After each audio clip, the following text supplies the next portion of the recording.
Hello, my name is George, and I am still making a video game about spinning levers attached to other spinning levers that draw weird curves.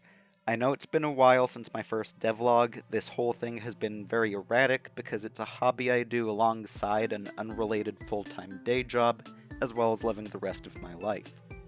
However, the delay wasn't just about life getting in the way, but also about the Unity video game engine getting in the way. In this devlog, I'm going to talk about how that happened and how I overcame it, eventually. Now, when I began writing this devlog, I was trying to be very careful to keep it from devolving into an anti-Unity rant. There's a lot of unjustified popular criticism of Unity, mostly stemming from how many terrible games are made with the engine, but that's actually a case in Unity's favor. A game engine is supposed to make game development easier, and a consequence is that people who would otherwise be unable to make a game at all can now make a bad game. Moreover, while I was using Unity, the problems I had weren't unique to that specific engine. With that in mind, I wanted to make sure this devlog didn't have a theme of Unity bad. During the writing process, however, some developments occurred that made me change my mind, so I will now definitively say Unity bad. I'll get into those developments at the end of the devlog, but I still want to go over the main topic, the amazing journey by which I hacked Unity to be able to draw basic shapes. When we left off in the first devlog, I had created a prototype for my game, a puzzle game called Epicyclopia. In the game, you set the length, speed, and starting orientation of a bunch of spinning levers to get them to draw a given curve. The game is secretly about Fourier analysis, the branch of mathematics that deals with signal processing. While the prototype was functional, it was very bare bones. The levers were just gray lines, the controls were the stock buttons and sliders that Unity uses by default, there wasn't anything to visually distinguish the three types of controls, and it was just kind of ugly. So, for the second devlog, this one, the goal was to give the prototype an aesthetic overhaul, and that's where things got difficult. To start, I wanted to add details to the spinning levers. The first obvious fix would be to give them an outline. This was simple enough, just draw two lines, a thicker black line and a thinner gray line. But even after this, the joints connecting one lever to the next still needed some work. For that, I'd need to add circular hinges to the joints, with the circle's diameter matching the thickness of the levers. So I go and create a circle and set its radius, and there's no radius parameter on Unity's circle object. Now it's time to go to the forums and ask the embarrassing question, how do I draw a circle in Unity? Thus far in the game development process, any question I had that got to this point would be resolved within 24 hours of posting the question to the forums, but this time the answers I got were less than ideal. Among the answers I got were, just draw a cylinder and orient it with the circular base facing the camera, or spend $100 on an asset pack called Shapes, or if you don't want to pay $100 to draw a circle, take the open source route and go to someone's GitHub page and figure out the elaborate code they wrote to draw a circle. Clearly something was not adding up, but what? Well, part of what makes Unity so popular among indie developers is that it's built to support both 2D and 3D games. But it's not just that, it's that the engine uses the same core functionality for both types of games, most of the time. Unfortunately for me, this common functionality breaks down in the handling of graphics. In a typical 2D game, characters are depicted through collections of sprites, individual images showing the character in a particular pose. Each sprite is pre-drawn, pixel by pixel, and the game engine controls how the different sprites follow each other to control the animation. In a 3D game, this gets incredibly unwieldy as each character pose would have to be depicted from a wide variety of possible angles. As such, the pixel art approach gets replaced with vector graphics. Here, game objects are made by piecing different geometric shapes together in what game devs call a mesh and mathematicians call a simplicial complex. Different camera angles can be obtained by projecting the 3D mesh into 2D space, and animation can be achieved by directly moving the shapes in the mesh without having to handcraft a whole new image for each frame. There are some exceptions to this paradigm, though. The original Doom used pixel art sprite animation in a 3D game, as did the 3D bonus levels in the 2D Sonic the Hedgehog games. There's also a tradition of 2D vector art that includes Atari's Asteroids, the Homestar Runner cartoons, and fonts, the things you use to write. I'm making a minimalist game where rigid bodies move around to trace out mathematically defined curves, and this is a natural fit for 2D vector art. Unfortunately, Unity assumes vector art is only going to be used for 3D games, and pixel art is for 2D games. The reason why Unity's circle object didn't behave properly is because the circle object was just a circle-shaped pixel art sprite. The reason why one of the forum posts suggested using a cylinder instead of a circle is because Unity's 3D shapes are actual vector art. I still didn't want to do a hack move like that, nor did I want to spend $100 on a circle, nor pour through somebody else's GitHub repository. So I went the route of writing the code to draw shapes in Unity from scratch. Fortunately, the person who made that $100 Shapes asset pack, Freya Holmér, also has a 6-hour YouTube tutorial on building your own meshes in Unity through code. This gave me a place to start. To make a mesh in Unity, you first create a list of vertices and then a list of triangles. The list of triangles is actually a list of integers where each integer is the index of one of the vertices on the first list. In the list of integers, Unity will group together every 3 entries to draw a triangle between the corresponding vertices. So, back to that question I naively posed in the forums. How do you draw a circle in Unity? Well, you have to divide the circle up into triangles. Of course, a circle isn't a polygon, so you can't do that, but you can approximate a circle with a regular polygon. So, create a mesh where the vertices are the center of the circle and some number of edge points equally distributed around the circle.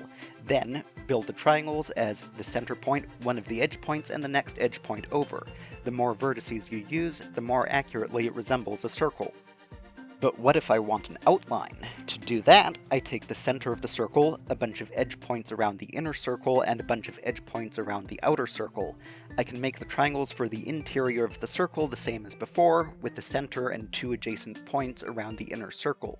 To get the outline, 2 adjacent points on the inner circle and the corresponding points on the outer circle will form a trapezoid, which is not a triangle, but you can divide it up into 2 triangles and put them both on your triangle list, making sure to give the outline triangles a different color to the interior triangles. And now I finally have a hinge to connect the levers. Now it's time to get really complicated. A rounded rectangle. Here you have an interior rectangle connecting the centers of the 4 quarter circle arcs. Then you have 4 more rectangles on each side of that rectangle forming a cross. Each of those 5 rectangles gets split up into 2 triangles. Then you can create the rounded corners as quarter circle arcs the same way you made the circle. And then to get the outline, you create 4 more rectangles on each side of the cross and 4 more collections of trapezoids around each corner, dividing each of those into 2 triangles. Now, after some extensive debugging, you finally get a shape that you can use for a button. After generating these shapes, I can piece them together to make the artwork, but the problems don't stop there. Unity has button and slider objects, and these objects have built-in functionality that detects when the player clicks on them, but because buttons and sliders are 2D, and Unity thinks all 2D art is pixel-based sprite art, it can't handle using the vector art for the button and slider images. So, I needed to code entirely new button and slider objects myself that use the vector art that I made. For instance, I had to rewrite the event handling system. Unity has pre-coded events for clicking a button, unclicking a button, changing the value of a slider, and things like that. But all of those events are based on where the cursor is relative to the pixel art sprite that Unity assumes you'll be using. To fix this, I had to recode new events and create new event listeners and invokers for all the vector art-based button and slider objects. This required knowing whether the mouse was clicking on a particular shape.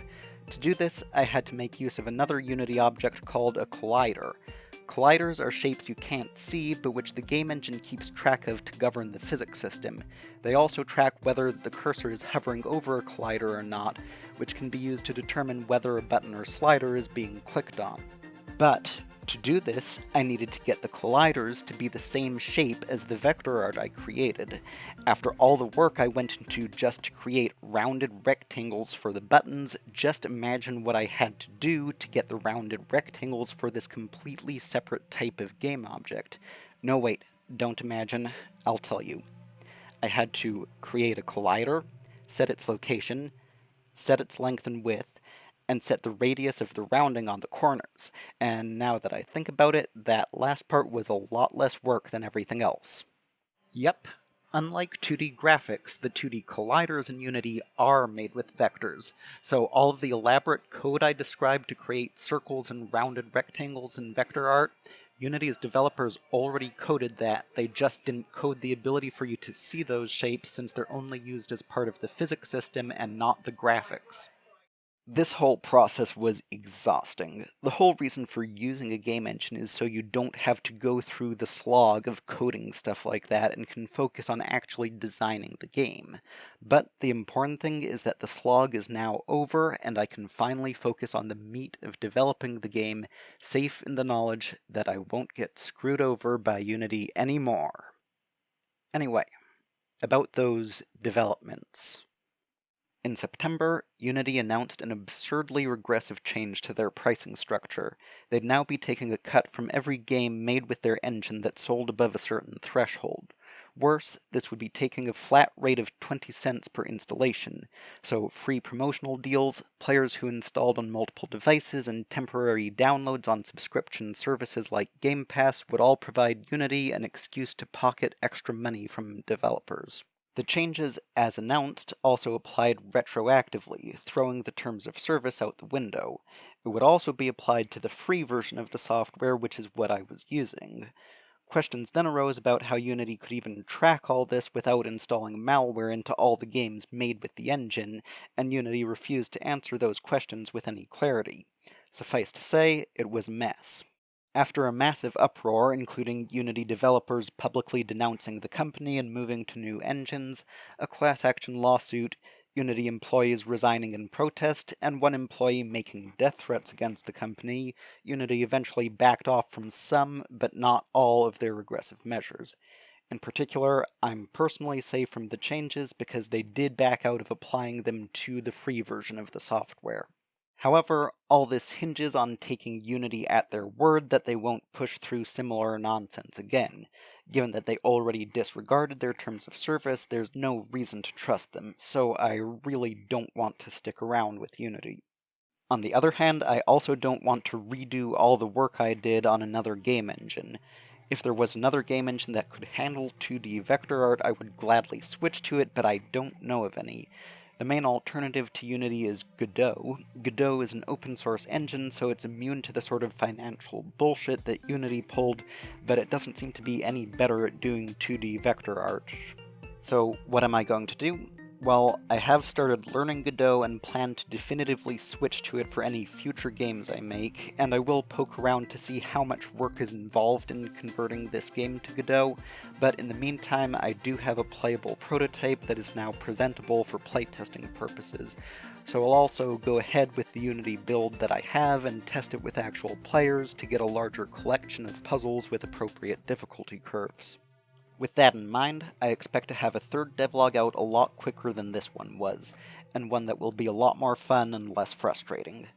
If you enjoyed this devlog, be sure to like the video, subscribe, and ring the notification bell, and I will see you next time.